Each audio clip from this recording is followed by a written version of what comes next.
Good afternoon, everyone. Thanks for joining us. I'm Peter Kincaid. I'm the CEO of Raintree Wealth Management and the Raintree Group of Companies. I'm really excited today to be joined by Adrian Morgan, who's our VP of Investments for Raintree Wealth Management. Adrian, how are you doing today? I'm doing great. Thank you for having me.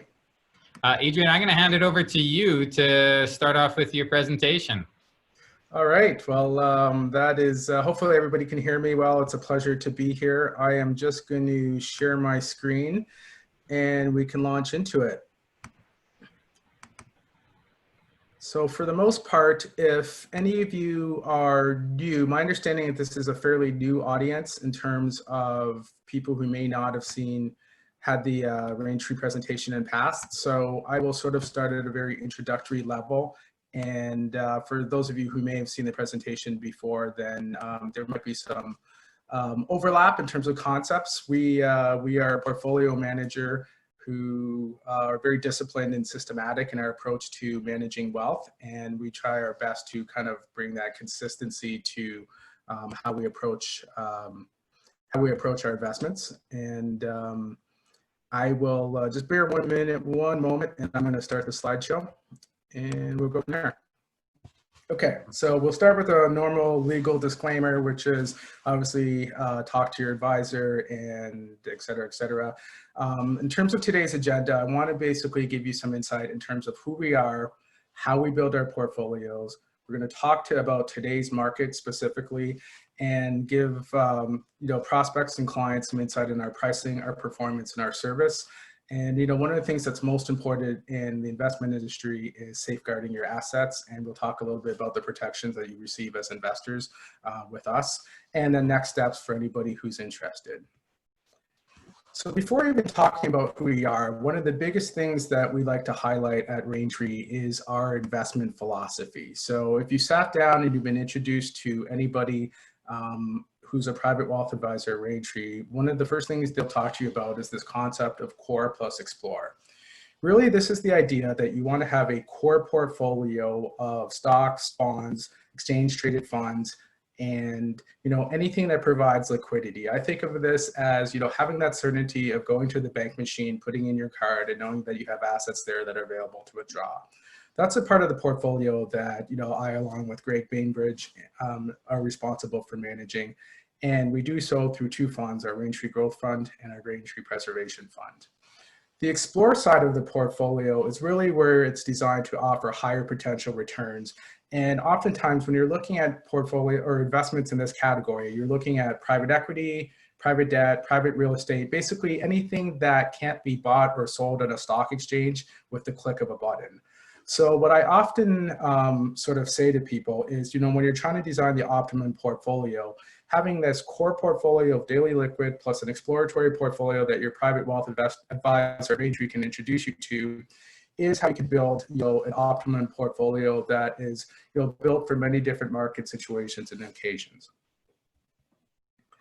In terms of who we are, one of the biggest things I like to distinguish is that we are a discretionary portfolio management firm. So depending on where you're coming from, you're probably used to, let's say, going down to your local bank or having your local insurance company representative come and talk to you. They will talk to you about having a balanced portfolio. They'll put you in 5 or 6 mutual funds, and then they'll disappear until the next time you guys have a scheduled call or meeting or update. The difference when you're working with a discretionary portfolio management firm is that we actually will sit down with you day one. We come up with what's called an investment policy statement. And you can think of that as the playbook that we use to manage your portfolio. Once we have that playbook established, it means that we can adjust the portfolio to get it rebalanced in accordance with that playbook at any given point in time. So when things are really frothy in markets or really crazy in markets like we saw this past March and we've seen through most of 2020, it's important to have a discretionary portfolio manager at your working on your behalf, because that allows us to not have to wait to find you while you're on vacation or if you're at work or you're just not available to answer your phone. We can actually adjust the portfolio in your favor in accordance with that investment policy statement mandate. And it really allows you to sort of rest at night knowing that your portfolio is being appropriately managed and somebody's looking at it at all times. Because most of my clients will say, Adrian, I don't have time to look at this all the time. I'm trusting you guys to, do a good job for me. And that's exactly what we provide. To become a discretionary portfolio manager, you typically need to have a higher level of education. So Peter, myself, and Greg, who are also our investment committee, we're registered with the Securities Commission of every province that Raintree does business with in the country. And, as a fiduciary, we actually have to act in our client's best interest. We can't just sell a client something that we could argue is suitable. If it doesn't make sense to put you in our portfolio, we won't put you in our portfolio. That's the biggest difference in dealing with a fiduciary responsibility, dealing with a portfolio manager than, dealing with some of the traditional channels. We're supported by a fantastic team in our client service area of Gabrielle and Abby. And you'll see through the course of our discussion that we use technology actively to help engage with our clients. So I'm based in Toronto, Canada, where most of the largest money managers in the country are based, and Greg and Peter are in Alberta. Now, Core Plus Explore is our key value philosophy, then lends itself into very specific beliefs. And one of the things I like to say is, we believe in three things fundamentally when we're structuring our clients' portfolios. The first is we're going to have the conviction to be different. So there's times that, if you just wanted exposure to the market, you could go out there and buy some cheap index funds, you'll sort of participate in the ups and downs of the market. And if you have the stomach for it, that's one course of action that a lot of do-it-yourself investors will take. Oftentimes our clients say they want the guidance and they want the advice and they want to sort of have that experience of having a professionally managed portfolio. So one of the things that we do, and what's also core to our beliefs, is that we will invest globally and we will use specialists to do so. Because the reason we invest globally is Canada is really 3% of the world market. So it's kind of like saying, Canada is a fantastic country, but not all the best ideas can only originate in and from Canada. So we will look outside of North America and look at situations where we see opportunities. And we do that through a group of partners that I'll discuss later in the presentation, who really are specialists for what they do within particular types of segments of the markets. And then the other very important component of our key beliefs is the idea of assessing value. And we use value to assess the opportunity to risk associated with every investment. Now, I'm a person who likes to use examples because sometimes talking about investments can be a very technical process and exercise. So the example I like to use is if you're at a cold beach at a hot day pre-COVID and somebody comes along and offers you a Coca-Cola bottle. If I say, hey, look, you can buy this Coke for $1, you'll probably say, hey, you know what? That's reasonable value for money. It's a hot day. I'm thirsty. I've been running. I've been exercising. I've been playing with my kids. No problem.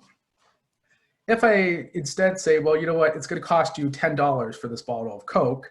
You might look at it a little bit differently and say, well, maybe in this circumstance, on a one-off, because it's really hot and because I'm really thirsty, I'll buy the Coke for $10. If I said, hey, you know what? This bottle is going to cost you $100. You're going to say, you know what? Forget about it. It's the same Coke bottle under all three circumstances, but the value that you ascribe from the Coke is different in one circumstance versus the next. So for us, when we look at stocks, we're really trying to, or investments, I should say, we're really trying to say, is the value there relative to what we're paying for it today? And if it's not, doesn't mean it's not a great product or service for the company, but it might mean that this isn't the right time to buy it. So I'd love to say that we invented this concept, but the reality is, we took this concept from large institutional investors and pension funds and made it our own with our particular spin on it. So one of the largest institutional investors in this country is the Canada Pension Plan Investment Board. So right now they're managing actually north of $400 billion. And if you think about when you first learned about investing in stocks, people will often talk about the idea of a 60-40 mix. So the idea being you have 60% stocks, 40% bonds, and stocks are up, bonds are down, you rebalance, and vice versa. But what's happened over the course of the last 35 years is interest rates have come down and bond market returns have gotten smaller and smaller. So it's forced investors to be a little bit more creative and look at non-traditional investments. That ties into the Core Plus Explore philosophy that we at Raintree have said. We've looked at these large pension funds and said, hey, if they can do that for their clients, and we're all kind of constituents of the CPP investment board, why can't we do that ourselves for our clients on a smaller scale? So, CPP is an organization everybody in the investment space will talk about. I actually spent 5 years of my career working for CPP, so I've got the perspective from the inside looking outside, not just the outside looking in. When you look at their 60-40, it's constructed a lot differently. So yes, they've got about 34% in public equities, but they've also got exposure to private assets. They've got exposure to real estate. They've got exposure to cash and absolute return strategies, which we'll talk about a little bit later on. And, a bunch of other asset categories kind of make up their 40%. So when I talk to clients, they often say, well, Adrian, I get what CPP is doing. They're large, they're sophisticated. They can talk to anybody in the world. They'll pick up the phone. I'm not that. I've got $100,000 to invest. I've got $200,000 to invest. So, can I really build a little similar to that? So what I often look at is a group called Tiger 21. So Tiger 21 is actually a global investment club. It's basically a networking club for the wealthy. To be a member of Tiger 21, you have to have a minimum of $10 million in assets, and typically it's a lot more. Through my past career prior to Raintree, I've actually had 3 clients that were members of Tiger 21, and I'm friendly with the local chapter president here in Toronto. And again, when you look at their portfolio of Core plus Explore has some traditional assets in it, but then they've also got heavy slices of real estate, heavy slices of cash, heavy slices of hedge funds, and other categories that make up a very different 60-40 mix. So from our perspective, we actually went out and trademarked Core plus Explore, which I mentioned on the call the other day, and people found it interesting. And we sort of said, look, if the largest investors, whether they're institutional pension funds or they're wealthy individual investors, are doing this for their portfolios, can we not do the same on a smaller scale for our client portfolios, which is how we arrived at where we are today. So the logical next sequence is, how do we build portfolios? And I'm just going to actually change. It was raining here today, so it was pretty dark in this room. I apologize for the diversion, but this way, hopefully I don't have a shadow on my face. And just how we build portfolios, and I'm going to multitask. We start off by looking at several different asset classes. So we look at 10 different asset classes, and we use third-party data to project across 10 years worth of returns. So I want to be very clear. So when we say, what's the Canadian stock market going to do, or what's the US stock market going to do, or how are international markets going to do, we look at actually 10 years worth of third-party data to get long-term forecasts of those returns for those asset classes and all the other ones that you see here. And then we say, okay, based on that long-term projection, where are we today on a short-term basis relative to where we see markets going in the next kind of 12 to 18 months or 24 months? And how do we position the portfolio to capture those returns or adjust for the risk that's existing in the marketplace that may not be fully reflected in what current asset levels are? So as an investment committee, we meet formally every 3 months and to adjust this mix. And what I could say is actually, being a small organization, we're talking about this portfolio much more often. During the first pandemic crisis back in March of this year, we were probably meeting formally every 2 days to make adjustments to the portfolio.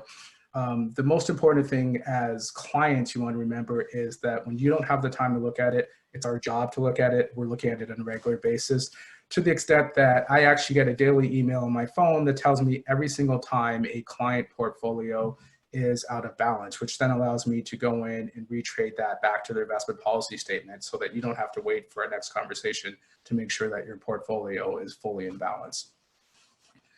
The other thing I would highlight from this is, if you think of the dark green category on this page, those are what I'd call more the traditional approach to investing. So you're buying Coca-Cola stock, for example, and you're hoping that whatever value you buy it at today, it's going to be worth more in 3 to 5 years. That's what every single mutual fund on earth pretty much does. The difference that we sort of incorporate in our client portfolios is the use of absolute and tactical return strategies, which I'll get into a little bit later. But again, those are strategies that are used by the large sophisticated investors that I talked about earlier. And the idea being that in those absolute or tactical return strategies, you're playing defense. So you're looking to generate a return irrespective of the direction the markets are going, and you're going to generate a return adjusting for risk. So you're not going to take an undue amount of risk, but you're going to be mindful that there's a little bit more sophistication that's required to execute those strategies, whether it's through stock options or derivatives or other, non-traditional tools to access the market. But in return, you're hoping to generate a decent return. So one thing I can say is coming into 2020, even before the pandemic, we believe that markets were expensive. We had roughly 20 to 30% of all of our client portfolios allocated across the absolute tactical return buckets, as well as cash. And that's what really helped our market performance in the first quarter when markets were down much farther than our client portfolios experienced. So in terms of how we execute on the strategy, once we've come up with a broad, decision-making across the 10 categories, we then say, look, we've got two funds. There's a preservation fund and a growth fund. I kind of think of them as less risk and more risk. So when we're setting that investment policy statement or the IPS for every single client that comes in the door, we say, how do I evaluate that client's personal circumstances to figure out where they're at? Maybe they need one fund or the other fund or a combination of both. The best example I can use is, let's say you're 60 years old and your neighbor's 60 years old. You live in the same street and you have the same investment portfolio. Conventional logic would say, well, you have 60% in stocks and 40% in bonds, and he or she, your neighbor, would do the same.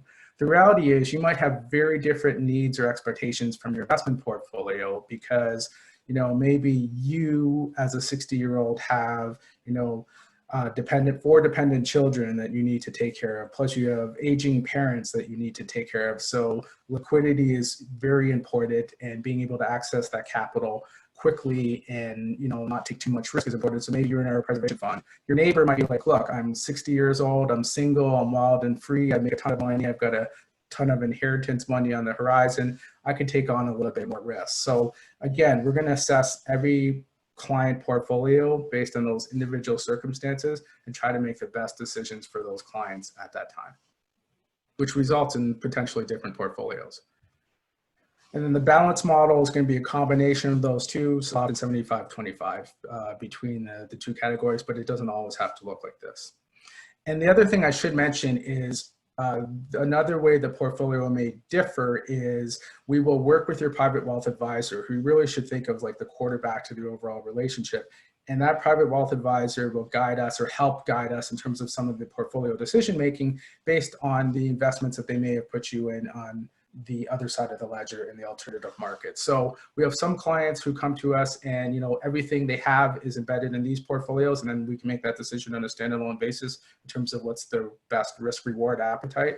And then there's other clients who come to us and this is sort of adjacent to other investments they have. So we will always work with your other advisors, whether they be Raintree advisors or advisors outside of the Raintree organization, to make sure that you're the best possible portfolio mix for you and your family.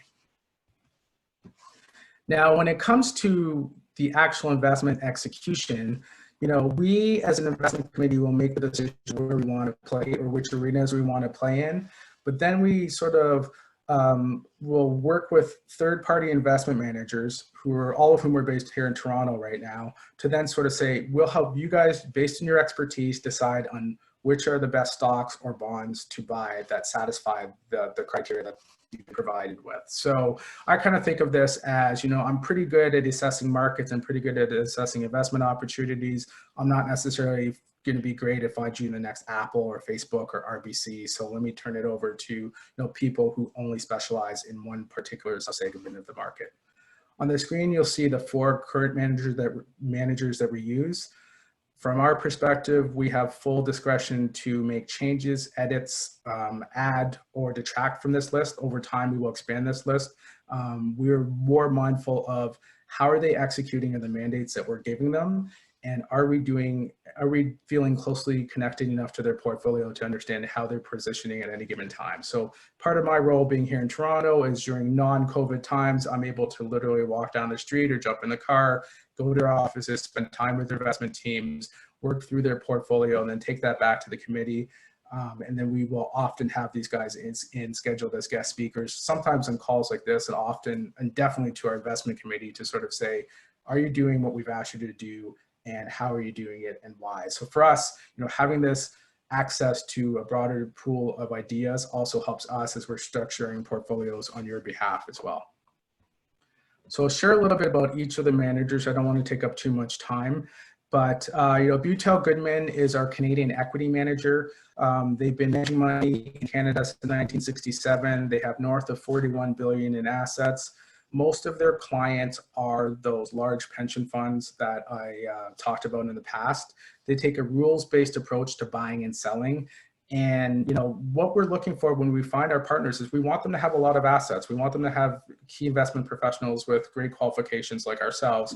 And oftentimes part of our value add to our clients is that if you were to go to Beutel, knock on their door and say, I want to be one of your private clients, they would say, well, come on in, Mr. Morgan, but you need to come in with at least $1 million.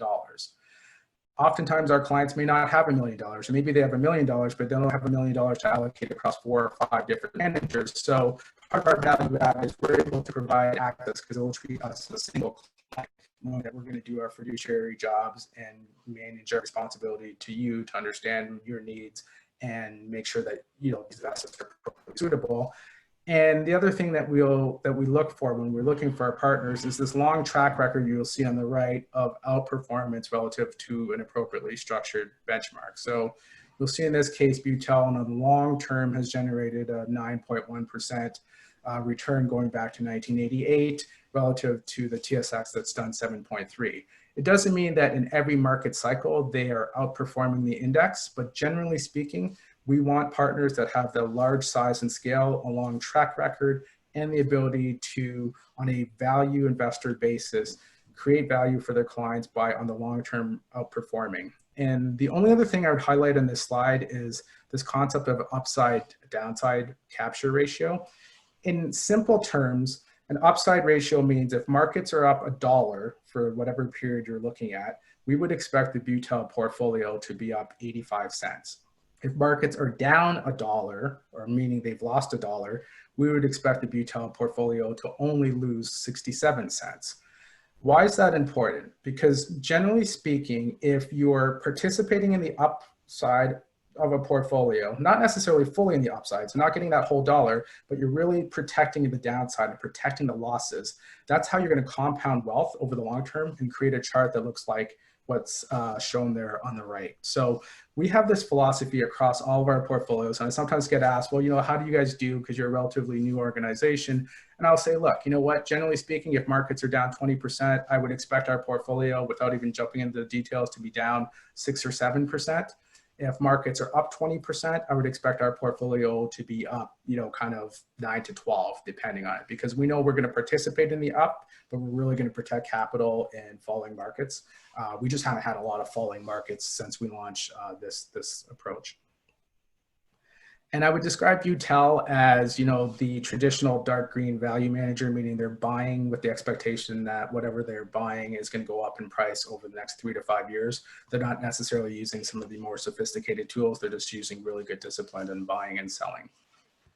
Now, the next manager we utilize is Foyston Gordon Payne. Again, they've been around since 1980, 13 billion in assets, lots of investment professionals. If you were to knock on their door directly, you need about $2 million to connect to them directly.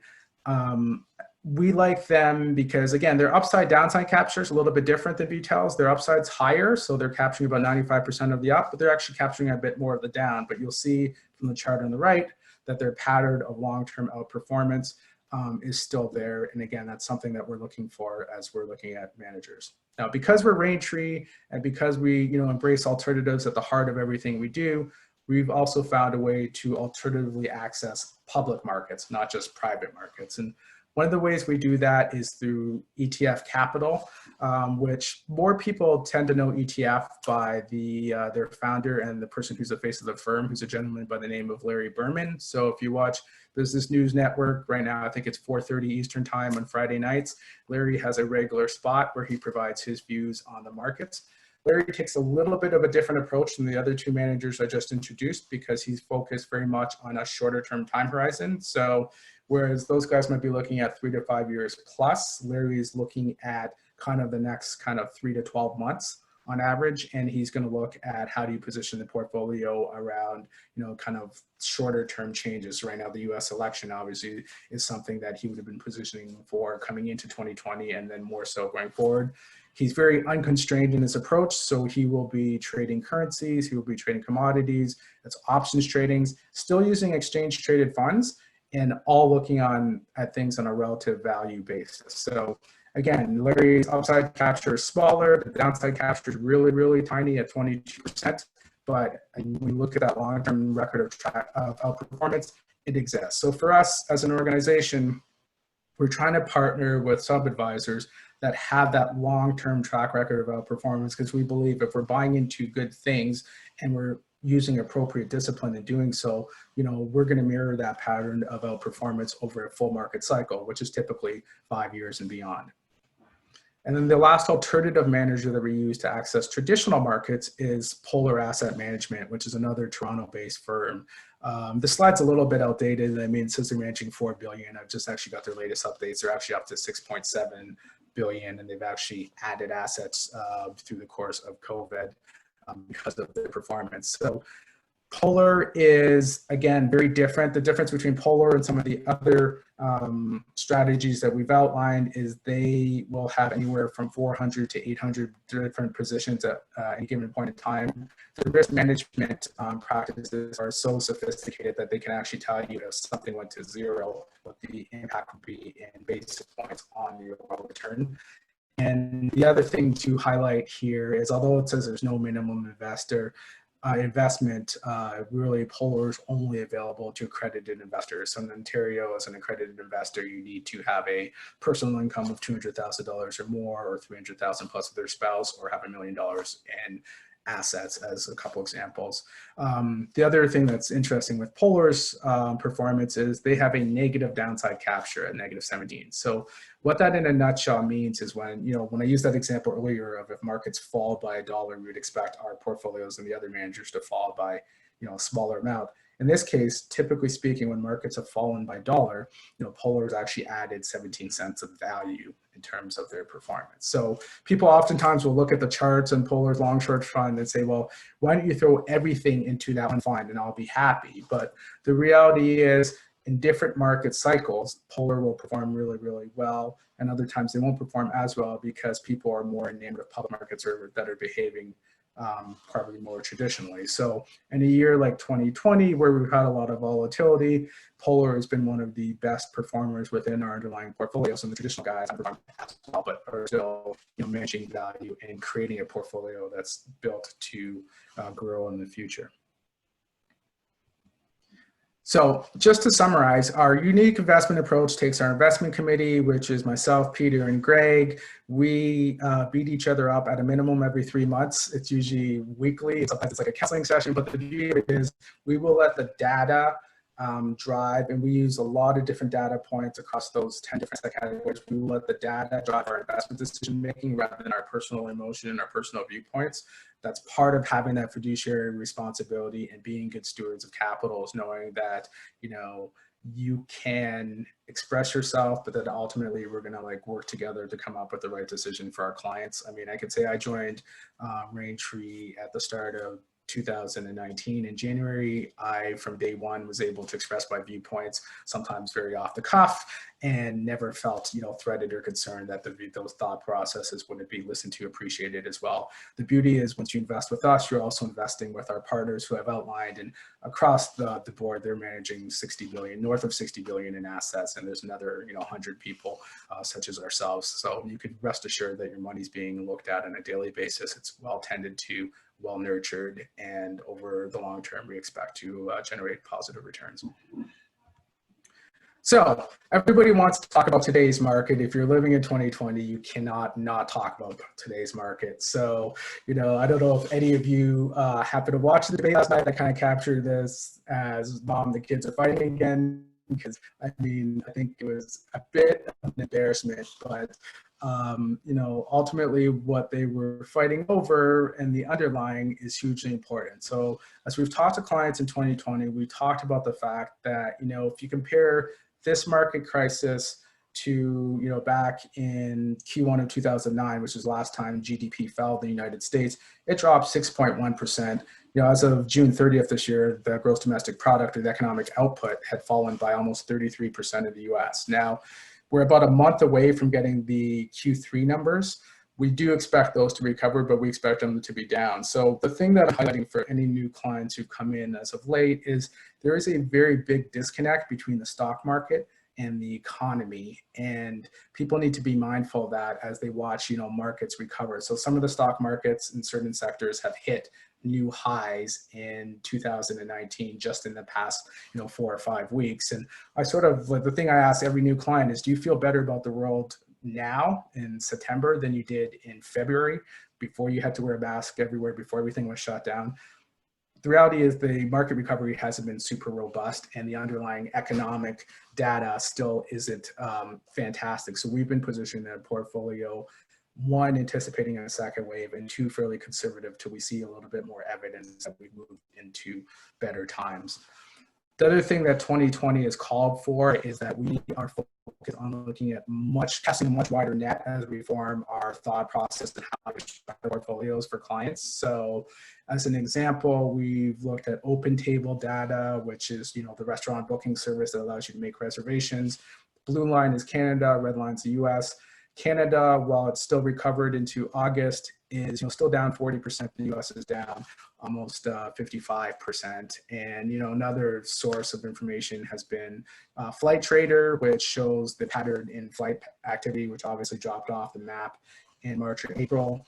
It's recovering, but we're still down 40% relative to where we started the year. And some people are saying it'll probably be 2 or 3 years still before we get to typical levels of commercial flight activity that we saw in 2019. So, another thing that, I've been doing, or we've been doing to help sort of assess where the market is going, or at least the economy is going, is we've, tapped into, I should say, monthly conversations with, one of the top epidemiologists in the country. So we're getting information on the spread of COVID and, the likelihood of vaccines and second waves and all that kind of stuff, so that we can, again, incorporate this into our thought process. I could say back in March, we got very, very concerned about where markets were going and moved to our highest cash position ever. We've deployed some of that cash over the course of the next few quarters, but, we're still sitting in a fairly high cash position today relative to where a lot of portfolio managers sit, because we think that, and we've seen it, the spike of the data over the course of the next couple of weeks, that, we're far from out of the woods as yet.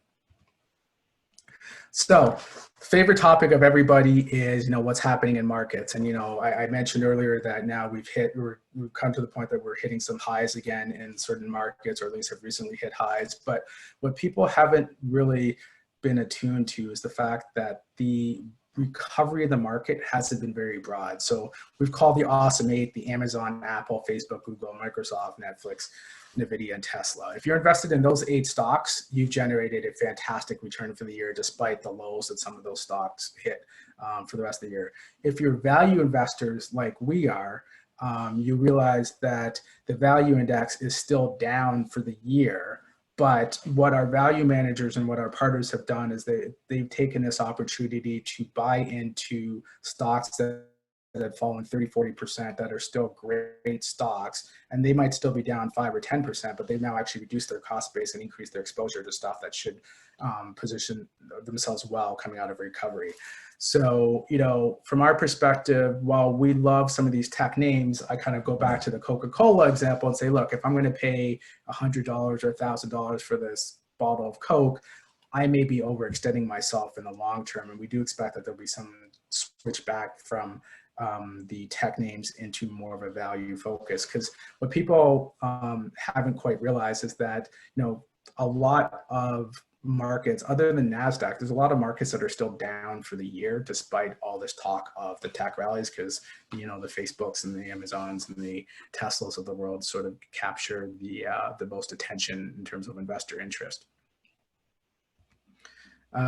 We talk a little bit about corporate debt. I'm not going to kind of go through all these slides, but generally speaking, there's much more corporate debt out there. The quality of the debt that's out there has declined. So, from our perspective, investors who are investing in fixed income and debt are potentially exposed to a little bit more risk in this segment of the market, and they're still getting much lower returns relative to, even 2 years ago. And what's led us to conclude is that markets are still overvalued. So If you look at the red lines here that have been identified, the Great Depression, the price earnings ratio back in 1929 hit just under 35. The worst has been the dot-com bubble in terms of the most expensive market in history. And even coming into this year, we've hit levels that were far in excess of the market high back in 2008 when, price earnings ratio fell considerably. So from our perspective, what does that mean? Because we're students of history, we sort of say, look, if you're buying at periods of time when markets are at all-time highs or near all-time highs, typically speaking, in the next 10 years have meant that you've really only had about an annualized growth rate of 2.4%. If you're fortunate enough to pick those periods of time when markets are low, that annualized growth rate is closer to 11.2%. And the data on here reflects over 100 years worth of stock market investing. So from our perspective, while it's popular, and let's say the less popular choice is to be in a more conservative value-oriented portfolio, we're really focused on, what history has taught us and what it shows us. Not to say that history can't change, but we're mindful that when we're making changes in our portfolios, they have to be driven by the data, the information, and a bunch of factors, not just how we personally feel. So it's interesting because oftentimes, that is one of the things that, makes your job as a portfolio manager or even as a, private wealth advisor the toughest, because you have to sort of help clients stay, take that pension fund or institutional approach to investing and realize that, if I sell now, I might be, or if I buy now, I might be buying in high. And if I sold in March, you're basically selling at the low and nobody knows it at the time. So the last couple areas I just want to talk about are pricing, performance, and our service. We are very transparent as an organization, like most investment organizations. On the left-hand column, the more you invest, the lower your price in terms of what we charge for fees. This is a fully loaded all-in cost, so it includes the cost to your advisor for the great advice that he or she will provide to you. It also includes the Raintree wealth management fees. It includes the fees for all of the underlying that we've talked about. Underlying managers, I should say, as well as the underlying cost for auditing and administration. So what I will say is at our lowest investor dollar, which is kind of the $100,000 level, the cost of that investment is going to be less than what you typically pay in the average Canadian mutual fund, and you get the benefit of all the services that we've described. We will also pool household assets. So you have husband and wife or kids are living in the same household, and there's TFSAs and RSPs and blah, blah. We will add all that up. As soon as you get into the next tier of the dollar, we will give you the lower cost, not just on that incremental dollar. So all in all, it's a very robust platform. It's a very, straightforward fee structure. There's no hidden costs. There's no annual admin fees. And typically speaking, your clients, once they get to understand it, appreciate it. And another service we'll offer to new clients who come in is that we will spend the time to evaluate their existing portfolio so that we can give you a full and transparent picture of kind of where you're paying for what you're paying for your investments today and what your asset allocation looks like. Because oftentimes that's a bit of an aha moment for new investors as they realize that they may be paying more for what they and receiving less for what they thought that they were receiving. So in terms of performance, year to date, our growth fund is down a little bit, down 2%. Our preservation fund is flat. To give you a sense, in Q1 in March, when markets were going crazy and down, 13.5% on a blended basis, but down, 15 to 20% globally. Our worst performance was down 7.9. So we've made up that back up. And quite frankly, in every month since April this year, we've actually made a little bit each month to return it. In terms of our return. In 2019, our growth fund did 10.4, whereas our preservation fund did 6.9 against, industry benchmarks that were a little bit higher. From our perspective, the biggest thing that we want to focus on with our clients is the idea that, you're going to have a less of a roller coaster effect if you're investing with us. So the slide here will talk about the max drawdown, and what a max drawdown is, it's the fall from the peak to the trough. So what's the biggest amount you'll fall from high to low in any investment portfolio you're looking at? In our portfolio, it's been -8 in the growth fund, -5.6 in the preservation fund. That compares to their benchmark returns of -15 and -8. So if you want less of an up and down pattern to your investment profile, that is something that you know, you want to consider if you're looking to us as your investment solution. And you know, another sort of variation of that conversation is the volatility. So the up and down pattern is our, you know, reflected here in our growth fund at 5.9 and 4.2 against much higher, almost double levels in the case of the growth fund. So that to me is one key thing I like to emphasize for every client coming in, because the other thing to keep in mind is, you know, if you're coming to this portfolio saying, hey, I want to generate huge double-digit returns and I don't care about risk. Well, we care about risk and we're going to manage risk accordingly. So it may not be the portfolio solution for you. The other thing to keep in mind is we also expect that some of our investors will be taking risk in other parts of their portfolio. So we want this to be the sleep at night component, which pairs nicely with that, so that if one of your other investments is riskier and is yo-yoing up and down a little bit more, you know that this part of your portfolio that you may need to access, you know, on an emergency basis is available to you and is going to, you know, be there at pretty much the levels that you would expect. One important factor is, you know, just kind of making sure your assets are protected. So one thing I like to point out is, you know, we're dealing with all top-notch service providers here. So if you're investing with us, National Bank is our custodian. They're basically the ones that actually handle the money. So you got to check into Raintree Wealth Management. It's not a check to Adrian or Greg or Peter or Raintree. It's actually a check to National Bank if you're funding it on that basis. They will provide their own independent monthly reporting. We provide quarterly reporting for our clients and client portal, which I'll get into in the next slide. We are audited by PricewaterhouseCoopers, one of the largest accounting firms in the world, and SGGG is our fund services provider. So your money's regulated. It's, you know, there you have constant access and availability to it, and you know that is extremely important to anybody who's investing their family's hard-earned wealth. I talked a little bit about this, but one of the things we do is the National Bank reporting can be sometimes a little bit tricky. So we have a web portal that connects directly to National Bank. So any new client is provided direct access into their own unique portal. You can, the market value, which is shown here, is updated literally as of the previous business day. We will issue quarterly reports. You receive an email that says, you know, your quarterly statements are available for your review, and then you can also schedule meetings with any of the portfolio managers to walk through your accounts. But the nice part about our reporting is you also have a breakdown across the different types of accounts, and you can sort of see the trends over time. This is a little bit more insight into what our quarterly reports will look like. Again, in that spirit of transparency, we're going to be much more focused in terms of letting you know, what your contributions, withdrawals, your change in security value has been, the management fees you paid. Oftentimes for clients, let's say coming from a mutual fund world, they're not used to seeing the management fee broken out this explicitly, but for us, we want our clients to understand, what they're paying for and what they've paid, and for us, it's an important part of our investment philosophy.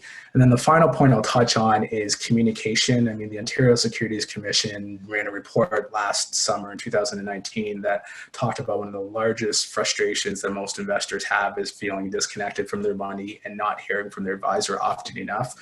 We are mindful of that, and we have tried very hard to build our portfolio relationships to not incorporate that aspect. So communication is huge for us. So as an example, during the crisis back in March, when portfolio values were swinging wildly, we sent out a weekly communication. This is Greg Bainbridge, our chief investment officer, who's much more eloquent than I am and better looking. And he would send out a weekly communication that we would help craft together that basically said, hey, this is what's happening in markets this week. This is how we position the portfolio. And, want you to know that what we're doing. I've had a lot of clients kind of come back to me subsequent to that and say, look, you know what, that was really helpful because I realized you guys were on top of it. I was nervous when I turned on the news and saw all the stuff that was happening. So from our perspective, we embrace technology to allow us to communicate to you. Well before COVID-19 hit, we were doing Zoom calls and having these type of webinars for clients and advisors to ensure that people never feel disconnected from their wealth if they're a Raintree Wealth Management client. So in terms of next steps, it's very straightforward. I always like to ask people, how broad is your investment toolbox, right? So if you're taking the traditional approach, you're going to buy, sell, hold, and I like to add pray, because you have to hope that the market is increasing, because if the market increases, then you'll make money. If the market falls, then you're praying not to lose too much money. Whereas if you're taking our approach to discretionary portfolio management, there's going to be a lot more sophisticated tools embedded in what we're actually doing on a day-to-day basis through our partners and with our partners.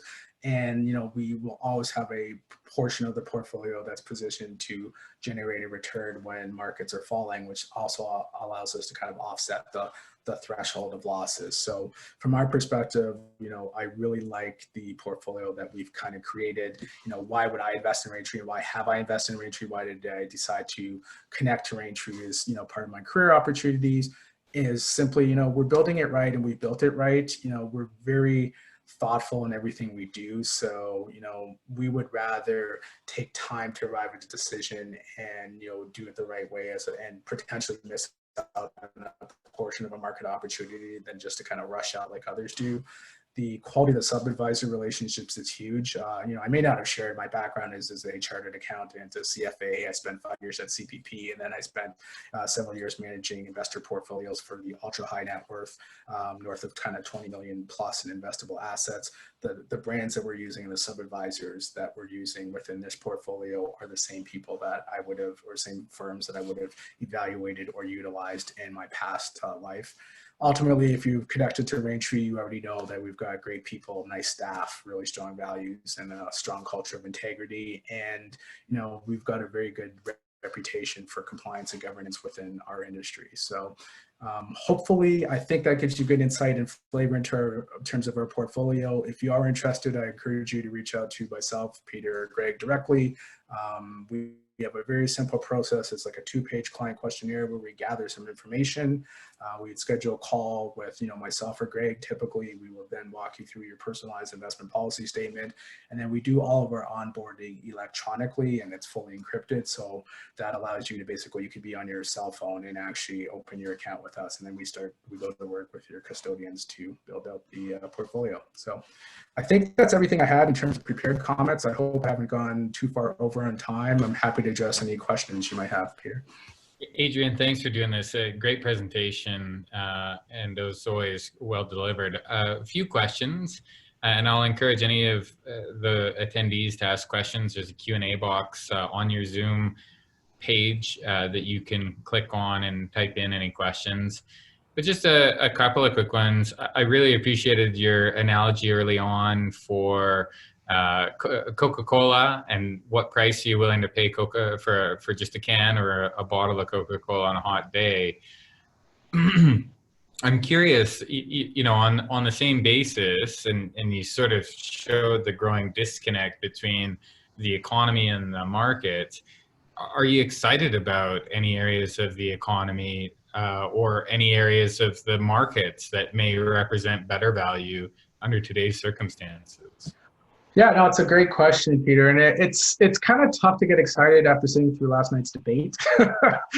But yeah, there are segments. Sometimes there's a perception that we don't like technology stocks or new economy stocks. And I'd say the difference is our focus is on earnings rather than revenue, right? So there's some talk of, Shopify. So I always use Shopify as an example as being, great little company. It's doing great. Revenues are going left, right, and center. Love Shopify. When Shopify starts generating earnings, because they really have no earnings as yet, Shopify becomes infinitely more interesting to our value investor partners than how it is today. So I joke around, Shopify and RBC always compete for largest stock market capitalization in Canada. Well, RBC made $3 billion last quarter. Shopify made zero. Our focus is always going to be on those companies that are generating underlying return or value. So, segments of the markets that have been more interesting as of late, definitely anything that, has hard assets connected to it. If you look at even just the Canadian REIT index, it's been obliterated this year. It's down 25+%. So in terms of publicly traded REITs, that creates an interesting opportunity, even more so than private REITs, as an example. Not quite sure we're there yet because we still have to figure out what happens in real estate post-COVID. One thing we won't do is play the medical technology game and trying to figure out, who's going to come up with a vaccine first. But tech areas that are interesting are, people that or firms that are able to kind of combine the access to your medical records blended with technology, do your virtual calls with your doctor. So in talking to some of our sub-advisors, they've been exploring some companies in that space as well. So, anything that's kind of hard asset related. Gold is one that's interesting. I've never been a huge fan of gold as a store of value, but if you can catch gold at the right price, or if you do believe we're in a sustained period of market decline as a result of a prolonged pandemic, then, you're going to see potentially recovering gold. But I got to say, I really like some of the value orientation to our portfolio because it's not embedded in the returns as yet because, people are looking at what markets are doing and what the benchmarks, which aren't broadly constructed, are doing, as opposed to saying, well, look, if I owned, and I'll just throw out an example, if I owned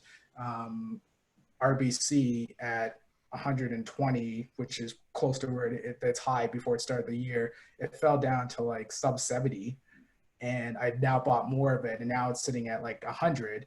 Well, in theory, I might have 20% upside post-COVID when you come out of the back of it, and I also own more of it now. So, for me, I don't know if that answers your question, but being able to sort of look at some of those sectors, consumer discretionary, consumer staples is always a good sector kind of going into a recession, and you'll see the consumer staple stocks have done well. They will tend to get hurt a little bit coming out. But again, if you think there's going to be more of a prolonged, extension of this COVID scenario, then, that's an interesting place to kind of park money for now and get a, decent return and, manage risk along the way.